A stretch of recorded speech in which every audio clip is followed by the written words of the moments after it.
제58장. 크게 외치라. 목소리를 아끼지 말라. 내 목소리를 나팔같이 높여 내 백성에게 그들의 허물을, 야곱의 집에 그들의 죄를 알리라. 그들이 날마다 나를 찾아 나의 길 알기를 즐거워함이 마치 공의를 행하여 그의 하나님의 규례를 저버리지 아니하는 나라 같아서 의로운 판단을 내게 구하며 하나님과 가까이 하기를 즐거워하는도다.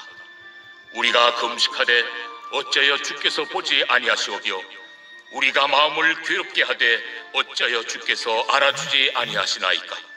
보라, 너희가 금식하는 날에 오락을 구하며 온갖 일을 시키는도다. 보라, 너희가 금식하면서 논쟁하며 다투며 악한 주먹으로 치는도다. 너희가 오늘 금식하는 것은 너희의 목소리를 상달하게 하려는 것이 아니니라. 이것이 어찌 내가 기뻐하는 금식이 되겠으며 이것이 어찌 사람이 자기의 마음을 괴롭게 하는 날이 되겠느냐. 그의 머리를 갈대같이 숙이고 굵은 대와 채를 펴는 것을 어찌 금식이라 하겠으며 여호와께 연락될 날이라 하겠느냐. 내가 기뻐하는 금식은 흉악의 결박을 풀어주며 멍에의 줄을 끌어주며 압제당하는 자를 자유하게 하며 모든 멍에를 꺾는 것이 아니겠느냐. 또 줄인 자에게 내 양식을 나눠주며 유리하는 빈민을 집에 들이며 헐벗은 자를 보면 입히며 또 내 고륙을 피하여 스스로 숨지 아니하는 것이 아니겠느냐. 그리하면 내 빛이 새벽같이 비칠 것이며 내 치유가 급속할 것이며 내 공의가 내 앞에 행하고 여호와의 영광이 내 뒤에 호위하리니 내가 부를 때에는 나 여호와가 응답하겠고 내가 부르짖을 때에는 내가 여기 있다 하리라.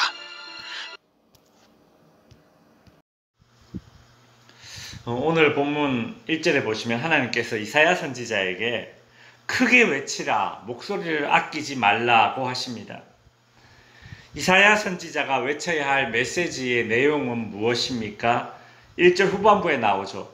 내 백성에게 그들의 허물을, 야곱의 집에 그들의 죄를 알리라. 이사야 선지자는 이스라엘 백성들에게 회개를 촉구하는 그 설교를 크게 외쳐야 합니다. 사실 이게 쉬운 게 아니죠. 이사야 선지자뿐 아니라 구약의 많은 선지자들이 회개를 촉구하는 그런 설교를 하다가 맞기도 하고 옥에 갇히기도 하는 등 참 배척과 멸시를 받았습니다. 그럼에도 불구하고 이사야 선지자는 회개를 촉구하는 그런 메시지를 외쳐야 했습니다. 근데 참 희한합니다. 하나님은 이스라엘 백성들에게 회개하라 그리 말씀하시는데 정작 이스라엘 백성들은 이렇게 말합니다. 3절에 보시면 우리가 금식하되 어찌하여 주께서 보지 아니하오며 우리가 마음을 괴롭게 하되 어찌하여 주께서 알아주지 아니하시나이까. 요 앞에 2절에서는 뭔가 이스라엘 백성들이 엄청 믿음이 좋고 신앙이 좋은 그런 모습입니다. 근데 겉으로만 그렇다라는 거예요. 속으로는 3절, 4절 나오는 이런 책망받을 그런 마음과 책망받을 말들을 하고 있다는 것입니다. 3절에 보면 우리가 금식하되 어찌하여 주께서 보지 아니하며 어찌하여 주께서 알아주지 아니하시나이까. 이스라엘 백성들은 하나님을 향해서 내가 금식하는데 회개하는데 내가 이렇게 예배를 잘 드리는데 왜 하나님이 나를 보지 않지? 왜 나를 알아주지 않지? 지금 그런 마음을 가지고 있다는 것입니다. 불평을 하는 것입니다. 내가 금식까지 하는데 말이야. 왜 하나님이 나를 알아주지 않지? 왜 우리가 금식까지 하는데 왜 나를 알아주지 않지? 여러분, 왜 알아주지 않지라는 이 질문 자체가 벌써 그들의 금식, 그들의 회개, 그들의 경건이 외식이라는 것을 드러내는 말입니다. 안 그렇습니까? 그렇죠. 3절 후반부에 보시면 이스라엘은 겉으로는 금식했지만 실제로는 어떻게 했습니까? 보라, 너희가 금식하는 날에 오락을 구했다라고 하죠.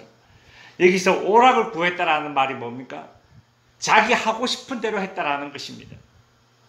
금식이 인간의 가장 기본적인 욕구인 먹는 것을, 즉 생존의 욕구를 뒤로 미루면서까지 하나님만 내가 바라본다. 그것이 금식의 의미입니다. 이스라엘은 금식을 하면서 동시에 자기 하고 싶은 것을 다 했습니다.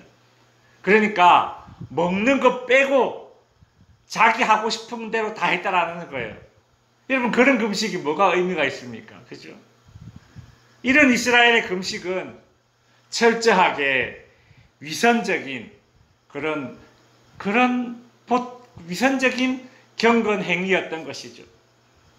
뿐만 아닙니다. 3절 후반부에 보면 그들은 금식을 하면서 온갖 일을 시키는 도다라고 되어 있죠. 이스라엘 백성들이 이제 금식을 하면서 배가 고프니까 힘이 없지 않습니까? 그러니까 자기가 해야 할 일을 다른 사람에게 시킨다는 겁니다. 내가 지금 금식을 하니까 이 일은 당신이 해. 내가 힘이 없잖아. 그러면서 자기 해야 할 일을 하지 않고 다른 사람에게 떠맡기는, 동시에 내가 금식을 하니까 이 말을 통해서 내가 금식까지 하는 그런 경건한 사람이야, 그렇게 드러내는 것이죠. 이것이 얼마나 참 위선적인 그런 행동이고, 내가 금식한다고 하면서 다른 사람에게 민폐를 끼치는 그런 행동 아닙니까? 그죠? 예를 들어서 이런 겁니다. 회사에 출근해서 일해야 될 시간에 앉아서 성경책 보고 있는 겁니다. 그게 뭡니까? 그죠?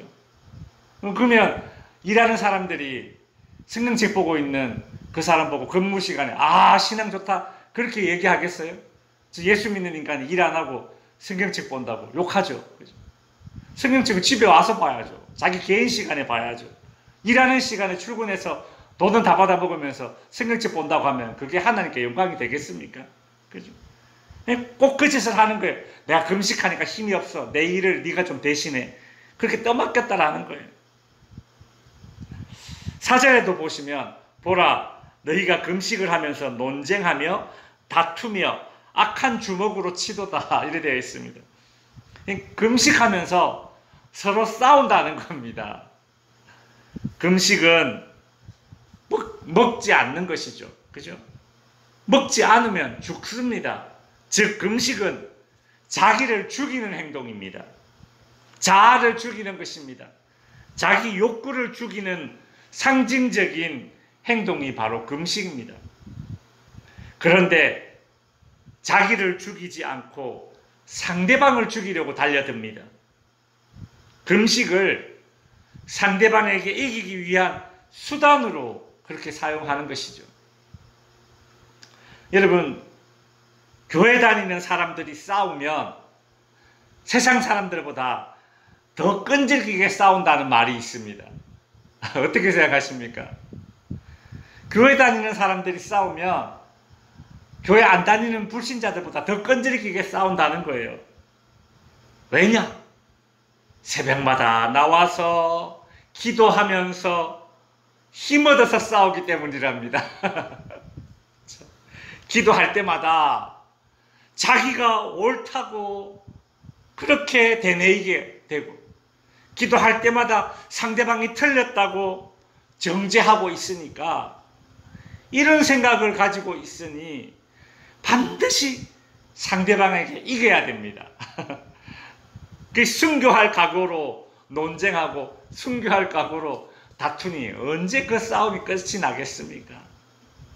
그러니 조롱하는 거예요, 불신자들이. 교회 다니는 사람들이 더 독하게 싸운다고 말이죠. 참 이게 마음 아픈 말 아닙니까? 오늘 본문이 그렇잖아요.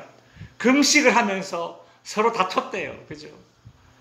차라리 금식하지 말고 안 다투고 음식 나눠 먹는 게 얼마나 좋겠습니까? 그죠? 이스라엘은 금식을 자기의 뜻을 관철시키는 수단으로 사용했어요. 내가 금식하는 거 봐라. 그러니까 내 말이 맞지. 내 생각이 맞지. 하나님이 다 지혜 줘서 그런 거야. 뭐 그런 식으로 얘기했지 않겠습니까? 아니, 안 봐도 뻔하죠. 그죠?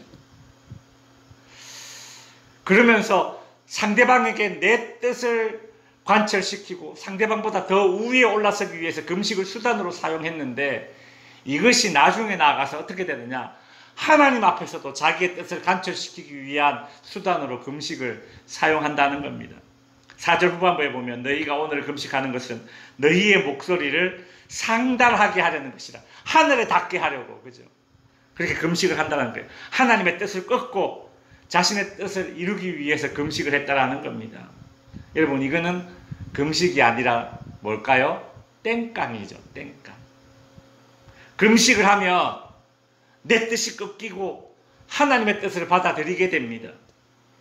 우리 주님이 이렇게 기도하셨죠. 내 뜻대로 마옵시고 아버지 뜻대로 되기를 원하나이다.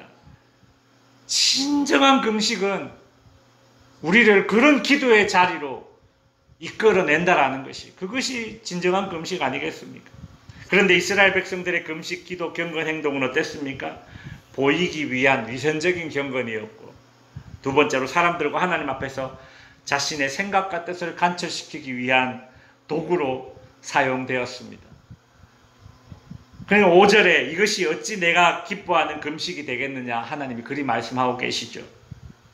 하나님은 6절에서 하나님이 기뻐하는 금식이 어떤 모습이어야 하는지 6절 7절에서 이렇게 말하고 있죠. 내가 기뻐하는 금식은 흉악의 결박을 풀어주며 멍에의 줄을 끌어주며 압제당하는 자를 자유하게 하며 모든 멍에를 꺾는 것이 아니겠느냐. 그러니까 하나님이 기뻐하는 금식은 너 자신을 위한 것이 아니라 네 주변을 위한 것이야. 즉 금식하면서 내가 죽으니까, 내 자아가 죽으니까 다른 사람이 사는 것입니다. 흉악의 결박을 풀어주며 멍에를 끌어주고 압제당하는 자에게 자유를 주고 모든 멍에를 꺾어주는 것이죠. 금식하니까, 즉 내가 죽으니까 다른 이가 산다. 이것이 금식이에요. 금식은 내가 죽고 네가 사는 십자가의 원리입니다. 하나님은 내가 죽고 네가 사는 그런 십자가의 원리가 금식 안에 담겨 있고, 또 이 십자가의 원리가 뜬구름 잡는 소리가 아니라 어떤 이념이 아니라 구체적인 행동임을 7절에서 말씀하고 있습니다. 7절에 보면 또 줄인 자에게 네 양식을 나누어 주며 유리하는 빈민을 집에 들이며 헐벗은 자를 보면 입히며 또 내 골육을 피하여 스스로 숨지 아니하는 것이 아니겠느냐. 구체적인 액션, 행동이죠. 그죠? 선한 행동이 금식을 통해서 나타나는 것입니다. 이제 말씀을 마칩니다. 여러분, 경건 생활의 동기가 무엇인가 오늘 본문을 통해서 다시 한번 생각해 보게 됩니다. 경건 생활의 동기, 나입니까? 하나님입니까? 하나님이 아니라 나를 위한 경건 생활이라면 우리의 신앙이 어찌 하나님께 기쁨이 되겠습니까? 하나님을 위한 것이어야지 하나님의 기쁨이 되지 않겠습니까? 이스라엘 백성들은 금식을 나를 위한 것으로 사용해, 나를 드러내기 위한 것으로 사용했으니 나의 기쁨이지 어찌 하나님의 기쁨이 되었겠어요?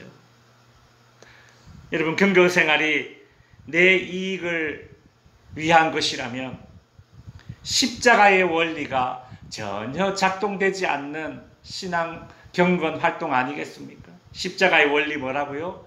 내가 죽고 네가 사는 원리. 우리 주님이 그래서 십자가를 지셨지 않습니까? 바라기는 우리의 경건의 동기가 하나님 사랑, 이웃 사랑으로 실현되기를 바랍니다. 기도하겠습니다.